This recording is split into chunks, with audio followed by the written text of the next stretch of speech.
ಇವತ್ತು ಹೇಳ್ಬಿಡ್ಲ. ಫ್ರೆಂಡು ಅಂತ ರಿಜೆಕ್ಟ್ ಮಾಡಿಬಿಟ್ರೆ? ಫ್ರೆಂಡ್ ಅಂತ ಯಾಕೆ ರಿಜೆಕ್ಟ್ ಮಾಡ್ತಾನೆ? ಇವತ್ತು ಹೇಳಿಲ್ಲ ಅಂದರೆ ಇನ್ನು ಯಾವತ್ತೂ ಹೇಳೋಕ್ಕಾಗಲ್ಲ. ನಾಳೆಯಿಂದ ಹೇಳ್ಬೇಕಂದ್ರು ಹೇಳೋದಕ್ಕಾಗೋದಿಲ್ಲ. ಇವತ್ತೇ ಹೇಳ್ಬಿಡ್ಲ. ಆಗಿದ್ದಾಗಲೇ ಇವತ್ತು ಹೇಳಲೇಬೇಕು, ಇಲ್ಲಾಂದರೆ ಹೇಳೋಕ್ಕಾಗೋದಿಲ್ಲ. ಮತ್ತೆ ನಾನು ಹೇಳಲೇಬೇಕು.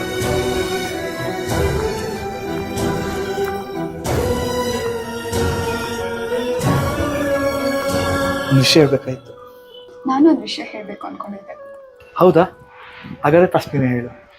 ನೋ ಫಸ್ಟ್ ನೀನೇ ಹೇಳಬೇಕು ಅಂತ ಹೇಳಿದೆ. ನೀನು ಹೇಳು. ಇಷ್ಟು ದಿನ ಎಲ್ಲ ಹೇಳ್ಬಿಡ್ತಾ ಇದ್ದೆ ಬೇಗ ಬೇಗ, ಬಟ್ ಇದನ್ನು ಹೇಳೋಕೆ ಯಾಕೋ ತುಂಬ ಭಯ ಆಗ್ತಾ ಇದೆ. ಹಲೋ, ನನಗೆ ಹುಡಿನ ಸಿಂಹನ? ಯಾಕೋ ಹೇಳು, ಪರವಾಗಿಲ್ಲ. ನಾನು ಇದನ್ನು ಹೇಳಿದ್ಮೇಲೆ ಒಂದು ಬೈಯೋದಾಗಲಿ ಒಂದು ಜೊತೆ ಮಾತಾಡಿಸ್ತಾ ಇರೋದಾಗಲಿ ಮಾಡಬಾರ್ದು, ಓಕೆನಾ? ಅಯ್ಯೋ ಹೇಳು ಮಾರಾಯ. ಅದು ನೀನಂದರೆ ನಂಗೆ ತುಂಬ ಇಷ್ಟ. I love you. ಕಾಮಿಡಿ ಸಾಕು, ಲೈಫಲ್ಲಿ ಸೀರಿಯಸ್ ಆಗಿದೆ. ನಾನು I am serious. I didn't expect from you. Sorry, ನೀನು ಪ್ರೀತಿಸ್ತಾ ಇದೆಯಾ ಅಂತ ಅಂದ್ಕೊಂಡೆ ನಾನು. ನೀನು ಎಲ್ಲರ ಥರನೇನಾ? ಸಾರಿ, ಬಾಯ್.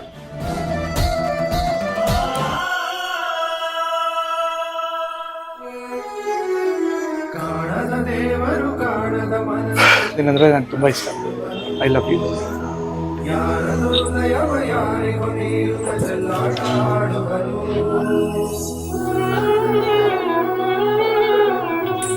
ಕಾಮಿಡಿ ಸಾಕು, ಲೈಫಲ್ಲಿ ಸೀರಿಯಸ್ ಆಗಿದೆ.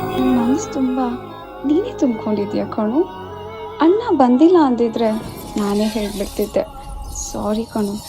ಎಲ್ಲಿ ಹೋಗ್ತೀಯಾ? ಬಂದೇ ಬರ್ತೀಯ. ನನ್ನ ಪ್ರೀತಿ ನಿಜ ಆದರೆ ನನಗೆ ಸಿಕ್ಕೇ ಸಿಗ್ತೀಯ.